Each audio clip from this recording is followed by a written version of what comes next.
You're listening to the Sustainable Angler Podcast. I'm your host, Rick Crawford. So first off, Happy New Year, everyone. And I wanted to get 2020 kicked off with a live recording of the Sustainable Business panel discussion that I moderated at IFTD. That's the International Fly Tackle Dealer Show from October of 2019 out in Denver, Colorado. The panelists I had were Dr. Andy Danylchuk, the professor of fish conservation at UMASS Amherst, Corinne Doctor, the co-owner of Your Water, Steve Hemkens, VP of fly fishing at Orvis, and Oliver White, owner of Abaco and Bair's Lodge. So in this panel discussion, we talked about how companies can use their business to solve the climate crisis, and also in the process increase customer loyalty and basically make the business case for sustainability. So hope you enjoy.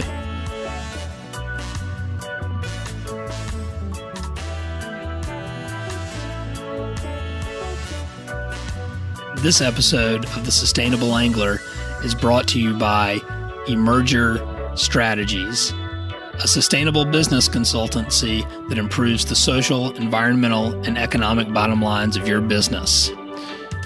Profit sustainably.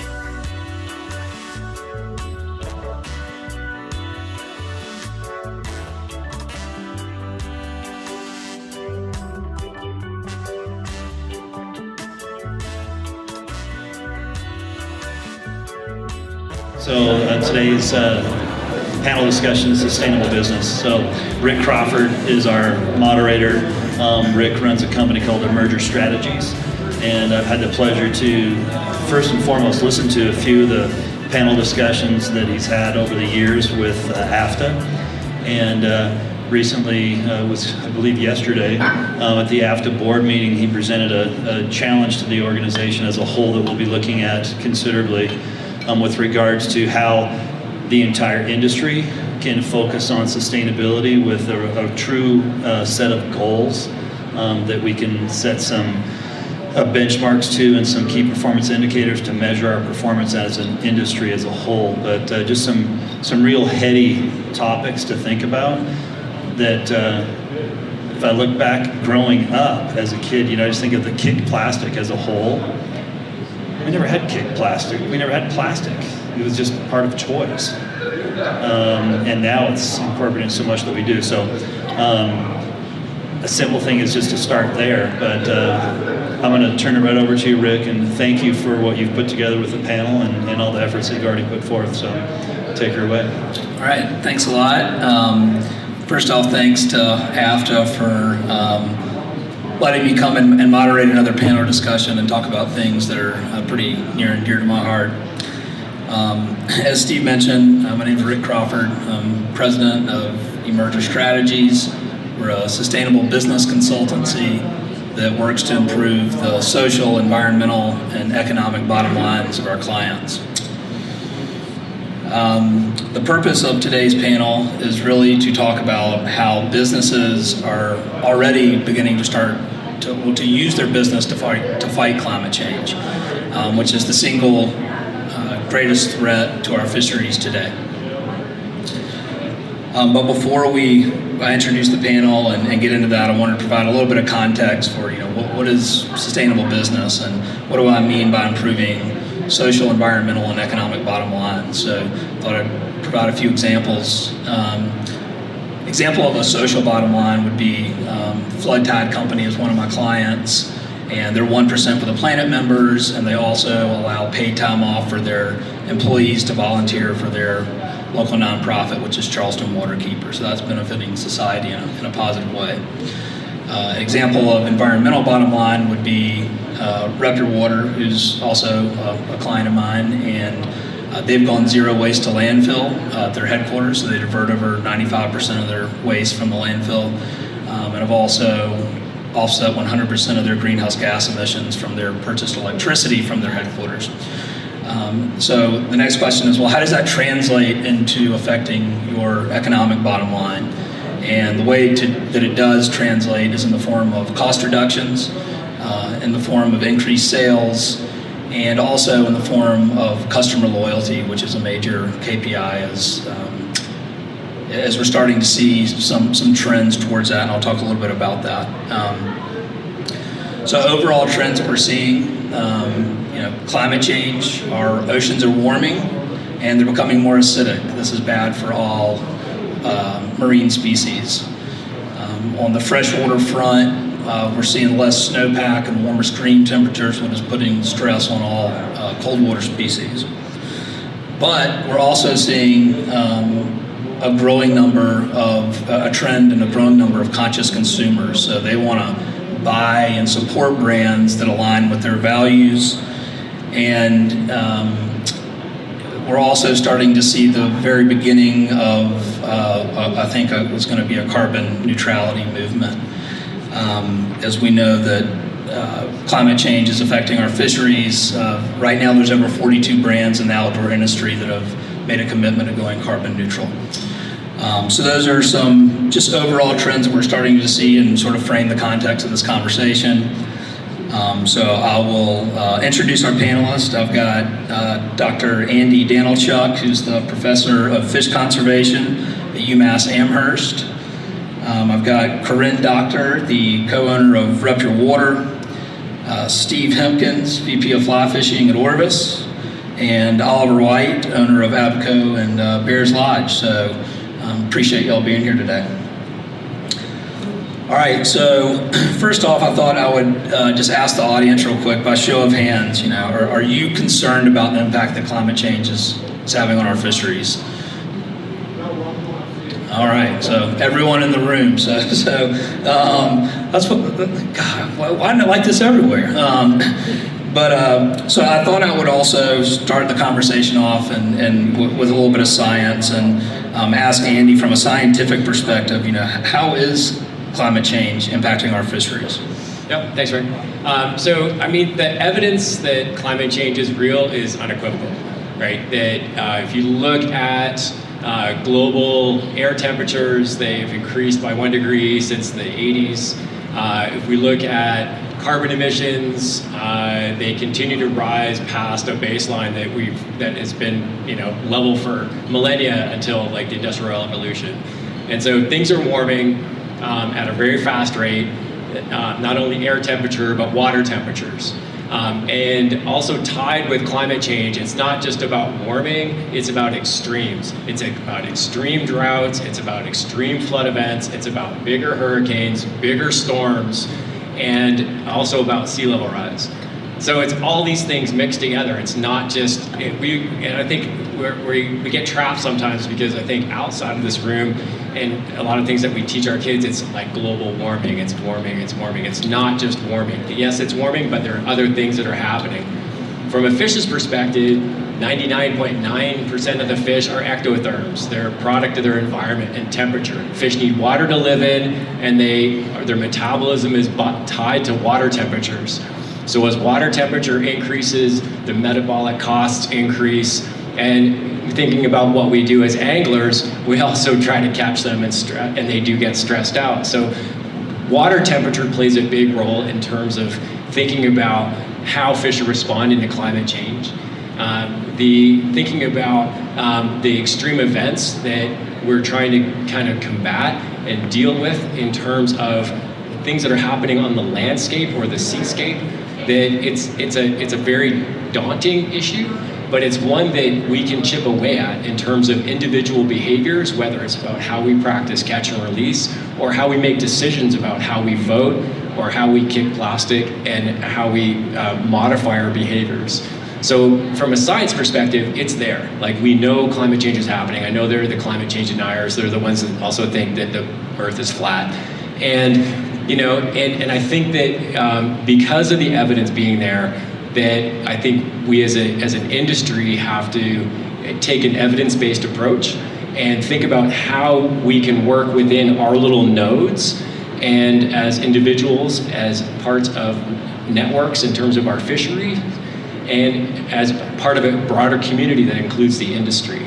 And because recreational anglers look towards the industry for social norms, that I think that's why it's important that companies get on board. So I know that's a little bit beyond the science, but we have to embrace the science in order to positively affect change and have that common language and that common voice behind the movement that climate change is real and that there are some things that we can do right now, and also how that can have a cascading effect on the future. So.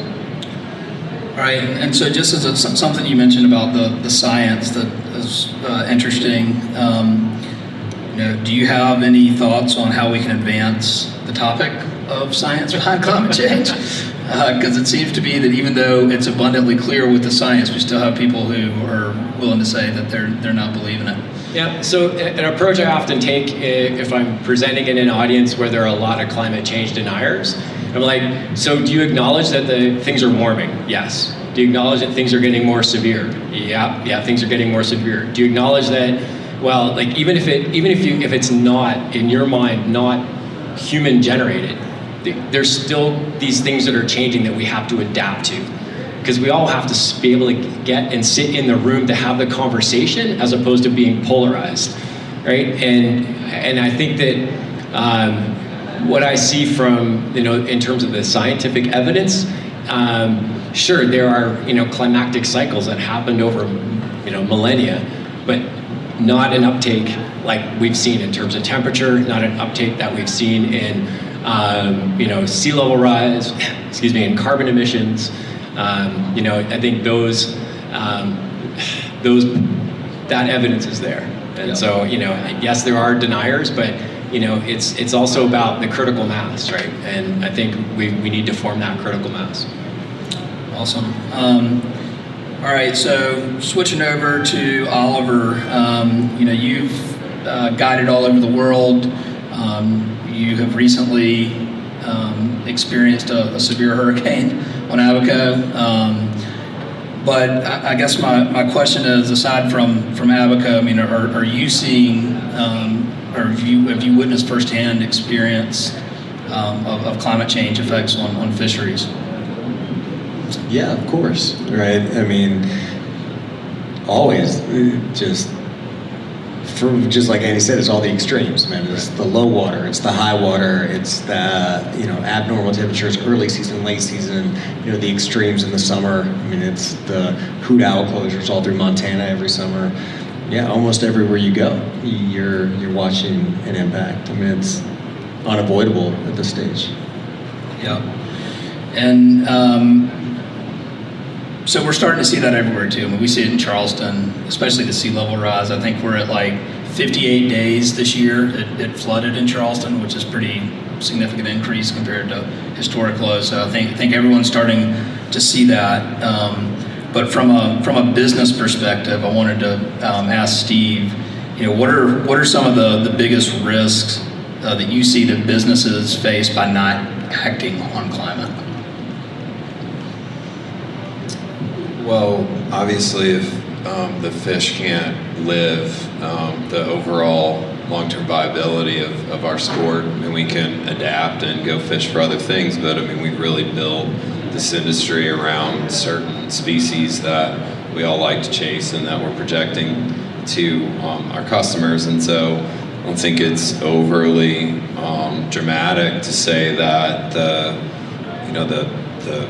trajectory that we're on is going to be really challenging for many of us that work in the business of providing tackle, providing experiences from an outfitting perspective, as it becomes more difficult for species to adapt if their kind of ranges get reduced, and that is going to have an impact, because at the end of the day, kind of the tug is the drug, and there are a lot of other ways that people can go have an experience outside, and the fish are a really critical part of the whole experience.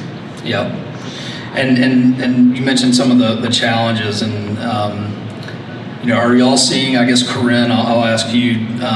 Are y'all facing challenges in communicating climate change with your customers, and would you say that your customers care? I would say, because of the way we've positioned ourselves of being very conservation and sustainable focused, if one of our customers has pushback, they shouldn't be our customer. And I'm very comfortable saying, if we're not on the same page with this, then we shouldn't be in business together. And that even goes for a direct customer. So we use our marketing platforms not just to communicate we want you to buy our products, but also these are our conservation partners. These are initiatives that we believe in. In working with Rick, he helps us put together an annual sustainability report where we line up all of the things that we've done and then the data to back up why that's a good decision. And we send that out to every single one of our customers via email, and people read it and they write back and they say, I kind of knew you guys cared about conservation and all of that, but I had no idea how much. And it's an incredibly positive thing for us. So we don't see that negative side at all because people know that that's who we are. Right. And so that's one of the things that, as I mentioned earlier, is we start to see that trend. I mean, this is just a firsthand account example of it's not just, you can read a lot of reports, there's a lot of CSR reports out there that say, hey, the overall trend is that, consumers care, but to actually have a firsthand account and you actually see that, and in terms of, what we track is, I think, pretty evident.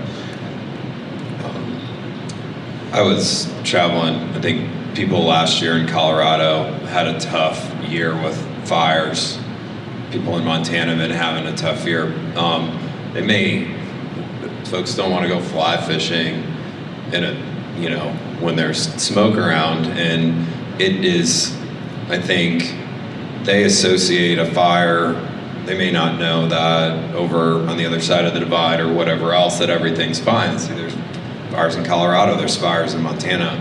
They may go somewhere else, or they just choose not to go fishing. And obviously some of these more extreme events that we're having are even more challenging in terms of folks' ability, either literally or emotionally, to kind of see themselves going out and being outside. And so as those extreme events, whether it's fire, it's low water, closures, the river's closed, you can't go fishing, there was a hurricane, those are all bad for business.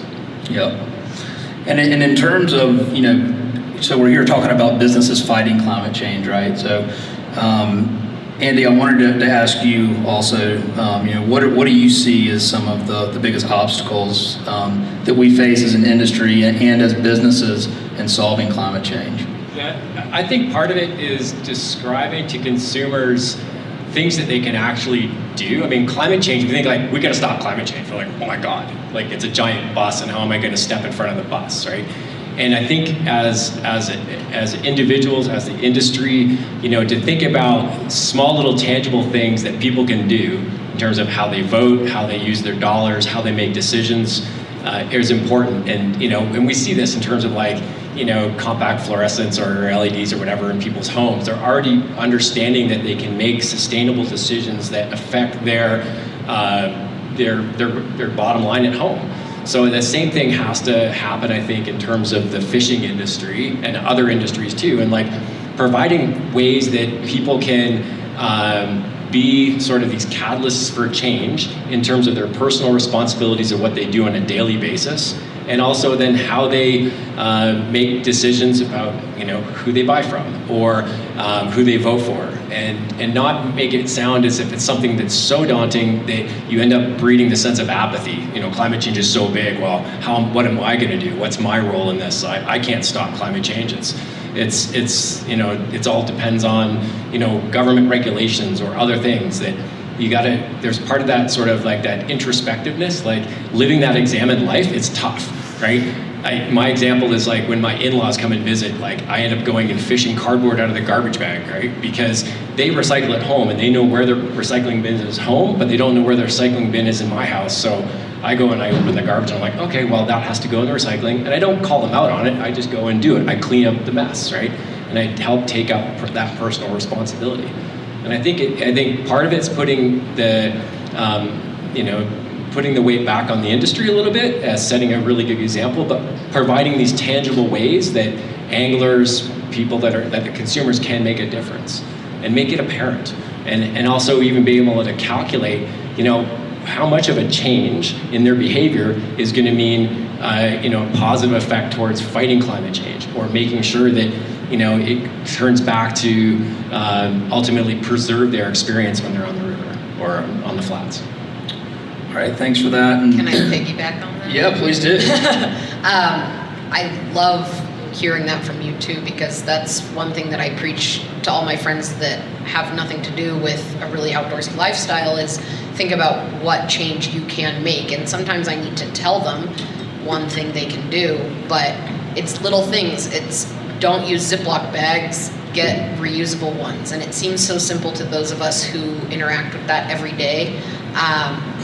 But having really tangible, this is the one little piece you can do. And sometimes it's dumpster diving. I do a lot of that myself. But my father-in-law lives with me, so I do lecture him.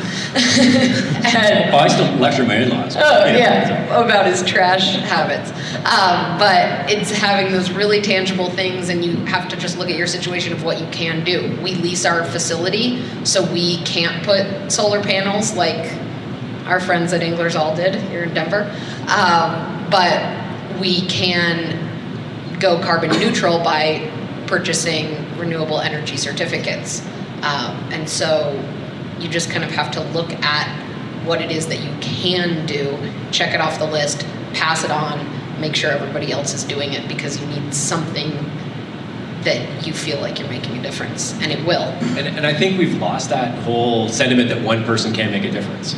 Well, one person can make a difference if lots of other people are also having that mentality, right? And then all of a sudden you've got that critical mass for change.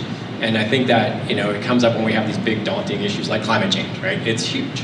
And it seems like that's that big elephant in the room that we're never going to move. But we can't, we lose the fight if all of a sudden we don't provide people with enough resources that it breeds that sense of apathy, right? And I get this from my students. I teach 140 students every fall in fish conservation. And the way I have the course structured, it's like the first module is all about fish plus water, like how did that all work? And the second module is adding humans, and it's super depressing. It's about commercial fishing and recreational fishing and pollution and invasive species and all that stuff. And after that module, all the students are like, how can you still do this? This sucks. I'm so depressed. Like, humans are really nasty on the planet and we're screwing things up. And then the third module is all about solutions for sustainability. It's like, here's how we can make incremental changes. Here are case studies. Here's our examples. And by the end, they realize that, even if they walk away from the course and they never do anything with fish conservation ever again, they realize that how they make a single decision about who they vote for or what they buy or how they interface with nature, that's going to be a positive, right? Well, I think an interesting part of what you're talking about is sharing success stories and not, getting too down on yourself about, hey, we can't do anything about this. And I love the story that Oliver when y'all kicked plastic at your lodge, and that's a great story, but it also had a pretty significant impact, on your economic bottom line too. And we're still doing the right thing environmentally. I was wondering if you could elaborate on that a little bit. Yeah, of course. So Rick came and did a sustainability analysis for our business, and we had lots of goals, but one of the easiest things was to kick plastic. We already had a reverse osmosis UV water purification system, but kind of Americans are ingrained when you're traveling, you should always drink bottled water. And so we had a hard time getting people away from that. And we went totally plastic free. We put in like water bottle stations. We invested money in like Yeti bottles and high quality stuff so people felt more comfortable with it to help get the buy-in. But between the two lodges on a given year, we used roughly 100,000 plastic bottles a year, at a cost of 17 cents each. So that's 17 grand that we would spend every year on bottled water that we no longer had to spend, and can reinvest that money back into good products. And then the excess of that we moved forward to other sustainability initiatives to kind of keep moving the company forward to reduce our greenhouse gas emissions, but also become more profitable. Yeah, and on that, I mean, I know that y'all had done some of this, y'all had done like a lighting upgrade and things of that nature that help to reduce your energy demand. That's one of the easiest things that every business can do, right? They can, and it's easy. I mean, it's a lighting retrofit. It's switching from a CFL or to LED, and that's automatically going to reduce your greenhouse gas emissions, but ultimately save you money. Yeah, we changed all our bulbs, and we also put everything on timers, so you don't have to like remember to turn things on and off. And so like the pool would come on and off by itself, all the outdoor lights would come on and off by themselves. The whole combination of little steps all adds up. Yep, and so on the same note, in terms of what steps are you taking, Steve? I know Orvis has taken some steps, especially as it relates to energy usage and things of that nature. I was wondering. What are how y'all have made the business case, I guess, for fighting climate change, but also for sustainability? Well, in terms of the electricity consumption and conversion to LEDs, and it's kind of like a no-brainer. We saved a lot of money. I mean, we reduced our consumption in the past 10 years about 54% in our warehouse. We're a big company. We have a big footprint in terms of our energy consumption, and we said we were going to do this. I had kind of forgotten about the effort until getting ready for this, and we made real and it wasn't something that was cascaded down from on high. We set some goals about that, and people took some ownership in it. It always helps in a business when there's a quick payback that sustains long term, and so that's a big one. And it's not just inside. We recently put LED lights in the parking lots of our flagship store of the Rod Shop of our headquarters.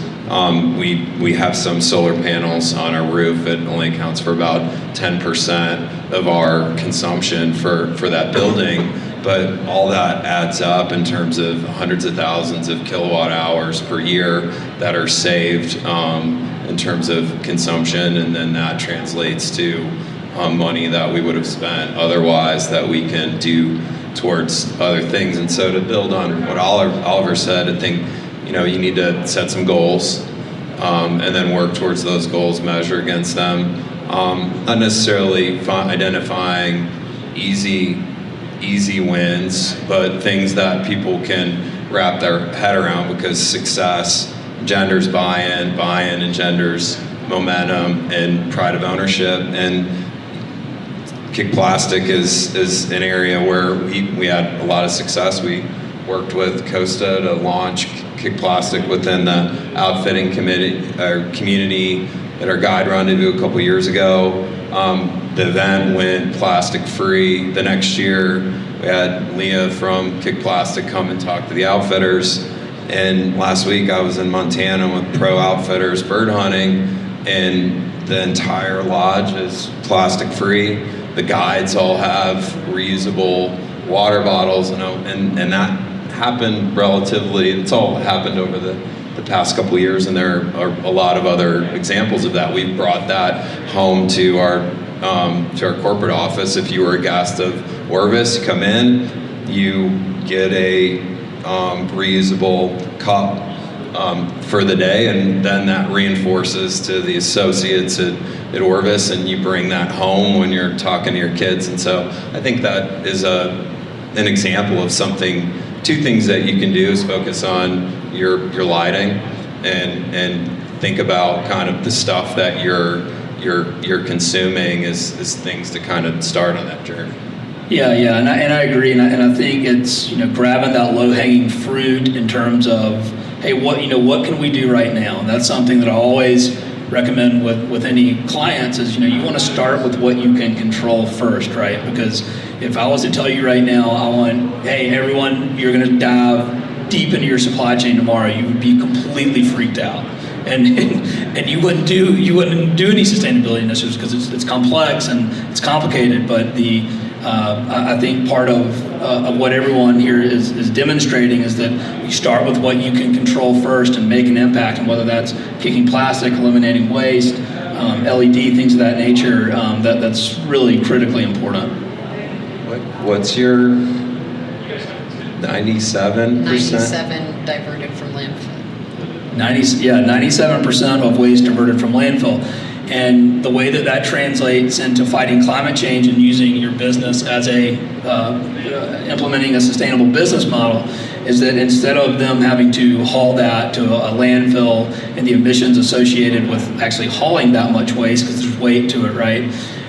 They're refusing it at the beginning, they're composting, they're recycling. So the kick plastic component and the waste component is really very much wrapped up into the climate change. And I thought I was pretty proud of Orvis that we had gotten 86% in terms of our waste stream, and through reducing paper consumption, upcycling pallets. Again, we've got a big scale e-waste, batteries, like all the scanners in the warehouse have batteries, and making sure that those get recycled, scrap metal from the strapping on pallets and all the different things, baling plastic. There are 3 tons of pant trimmings from hemming that we kind of donate that get upcycled or repurposed. And so those are some things that we've done. We're in Vermont, so it's easy to compost. We don't have to, but we do. And so that ends up diverting a couple tons of food scraps and food waste and paper towels that would otherwise go in a landfill. They'd off-gas methane. So those are, I think, some of the things that you can start to lean into, and it's not as easy in some places as it is in others, but you can start on that journey. Well, I think Oliver can probably speak to this better than I can, but that was one of the interesting things that I just had no idea. Like these islands in the Bahamas, they don't have anywhere to recycle any of that stuff. That waste has nowhere to go, which is pretty wild. And so I did want to just shift gears a little bit on that. So yes, Rick dug through all our trash, which is part of what he does when it comes to your business. And 35% of all of our trash was beer bottles. And glass is like the easiest thing in the world to recycle, except in the Bahamas, where it just doesn't happen. And it took me about 18 months, but I got there's 2 breweries in the Bahamas, and I got one of them to agree to send a container to Abaco, and they were going to let me fill the container with my empty bottles for the whole year and then ship it back in the exchange for me doing all of my business for them with them and like not buying the other beer. And so we had all that set up pre-hurricane. But like just a simple conversation like that with a brewery locally who is willing to make the initiative, cuts our trash emission by 35%, with really simple things of, just a conversation with your local business partners of what you can do. And I think that kind of brings up what I think is an interesting point in terms of what are some of the common misconceptions that people have about sustainability. There's this automatic thing when you talk about sustainability and people are like, oh, it's going to cost more. That's just an added cost and it's not worthwhile. And we're demonstrating here that you're cutting costs, you're reducing energy usage, you're fighting climate change, you're reducing waste, and those are all stories that are very marketable to consumers. That when you tell that story, it resonates with them and they want to stay more loyal to your brand. And we've certainly seen that with Rector Water too. Yeah. I also think it even goes down to like thinking about that the land and the water is all connected, right? Water flows downhill. And so thinking about what even happens on the land in terms of food production, where you're sourcing your food, if you've got a cafeteria in your factory or whatever, where you're sourcing that food coming, where can you grow some of it even seasonally? Can you use drip irrigation and capture rainwater? That was one thing. I lived in the Bahamas for 10 years, and it took a long time for us to shift away. We built buildings and we built cisterns underneath, so we captured rainwater, but we went into the communities and people were drifting away from using cisterns and going to the town water because it was a status symbol. It was like, well, we don't need cisterns anymore because now we can tap into the RO plant. Whereas actually the opposite's better, right? If you can capture that cistern and save some of your own water, then you can use that for irrigation. And I think that goes into like reminding people, and where there is that interconnection between what goes on in the water, what goes on land, and even some of the basic decisions of where we get our food from and how that ties into things that happen. These companies have big footprints, and thinking about the subtle things that we can demonstrate that other people can kind of pick up on. So, yeah. So Corinne, I wanted to, if you could elaborate a little bit on how Raptor Water is really, because this is about making the business case for sustainability, right? And if you could elaborate on that, that would be, I think, beneficial. Yeah, we have data that we can tap into in our online store. You can run a report, say who's a returning customer, who is new, who's like how long have they been here, all of that.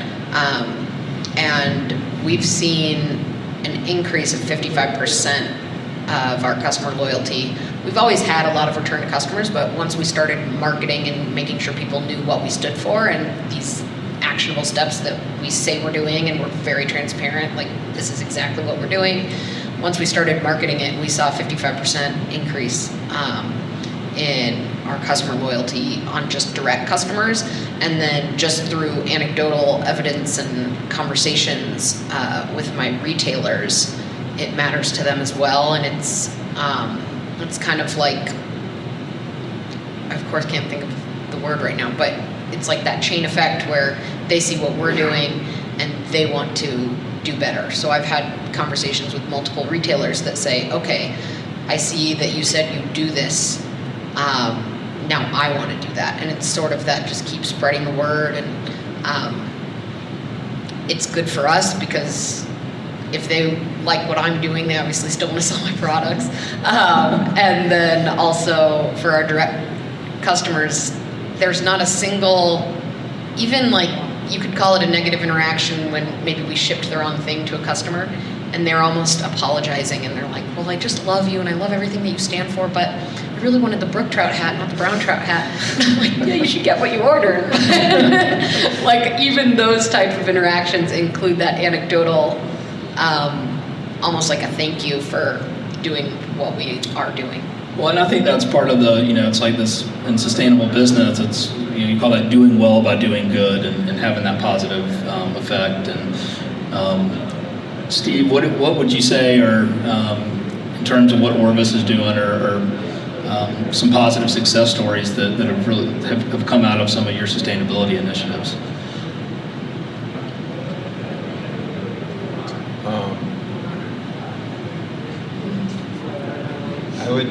I would say in terms of like we're relatively early on in our sustainability journey. I think the fact that we're continuing to own kind of our footprint, yep, and that we've made real progress and are making progress from an energy efficiency and waste stream perspective. Yep. Like I'm really excited about this next chapter for Orvis, where we're focused more on our supply chain and really owning the inputs and the outputs and the energy intensivity of raw material production, whether it's grown or it's extracted, thinking about chemistry, all the different things that go into the point where a good is delivered in our warehouse, and walking the talk more there.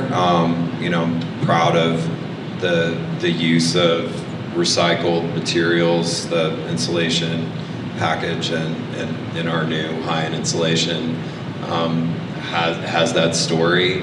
It's not an end in itself. Sure. The production of the original material use resources, but it's at least prolonged. Instead of being linear from kind of coming out of the ground and going back in the ground, it at least has some circularity and a longer life. Yeah, and I think that's probably the biggest takeaway that in working with clients is to understand that this is not a flip the switch deal. This is not like, hey, well, we signed up and we're going to be sustainable and we're going to do that, and at the end of the year we're going to have no impact. It's just that's not possible. It is absolutely a journey, and you start with grabbing the low-hanging fruits and then you start incorporating things like recycled materials, start looking into your supply chain and your products. And the way that that really affects climate change is you're not using virgin materials because there's embodied energy and there's embodied water in products. So when you use something that's recycled, that embodied energy hasn't gone to waste. You're not starting from something virgin. And so those are all positive steps from packaging. Packaging as well. Yeah, that's a big one. In prepping for this, 42% of all logging goes into packaging, which ultimately ends up in a landfill. I mean, there's a lot of different things. And we're starting to hear from our associates. We have our own retail stores. We solicit feedback, anonymous feedback, and we're hearing,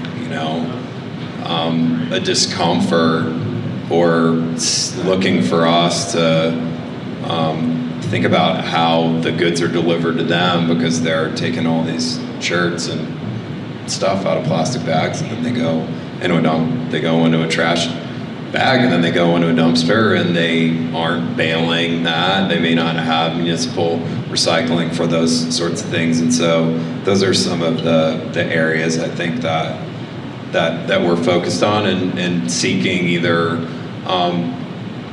materials that we're using in our products that have some certification, blue sign, they're recycled, so that we at least know, even if the product itself and not every piece of the supply chain is perfectly buttoned up, knowing that from a chemistry, production, kind of integrity perspective, the stuff that is going into the product is, has some baseline level of integrity.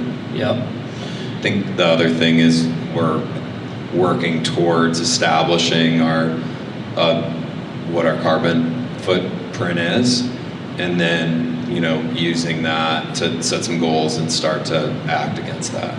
Yeah, and that's the thing. And when you're talking about setting carbon goals, like if you were to go carbon neutral, it's all about, if here's our goal, and this is no pun intended, is what it's called. It's called backcasting, because then you're okay. Well, what steps do we need to take to achieve that end goal of going carbon neutral? And so all of these things add up, whether it's kicking plastic, whether it's reducing energy consumption, recycling,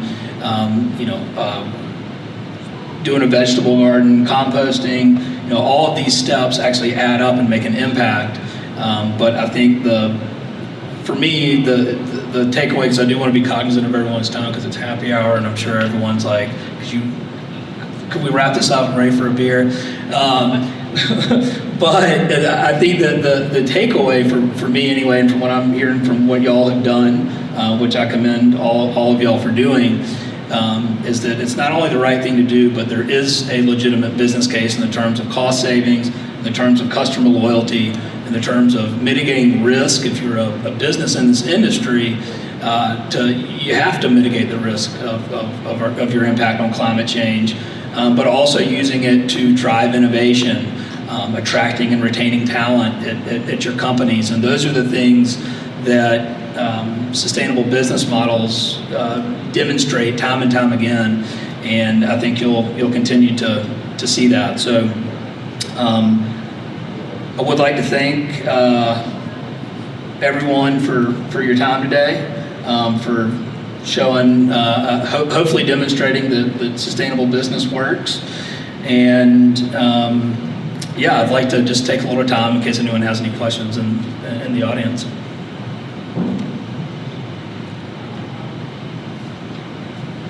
Chris, what are you doing?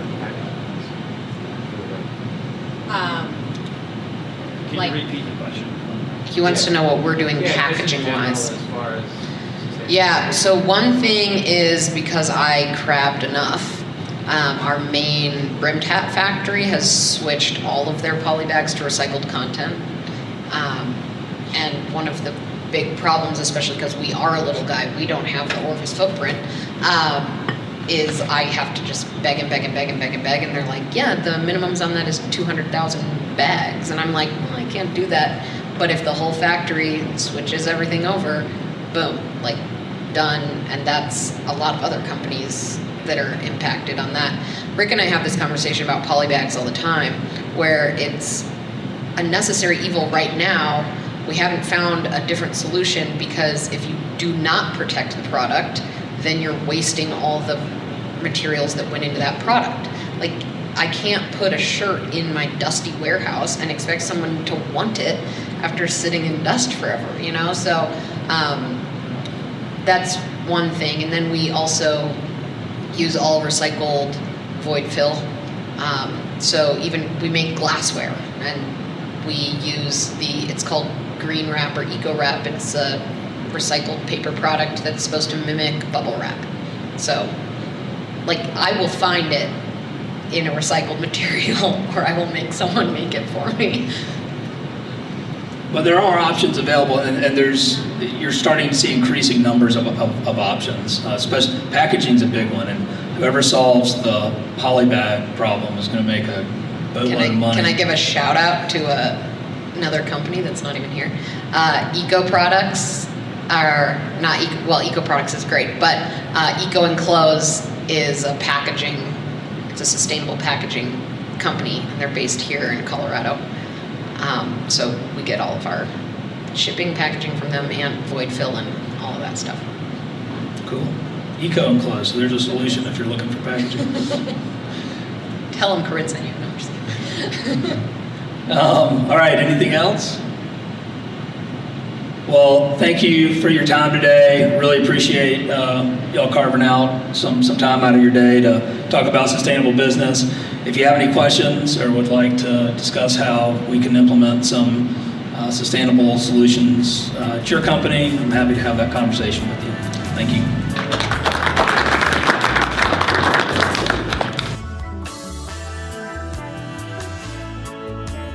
Thanks for listening to the Sustainable Angler Podcast.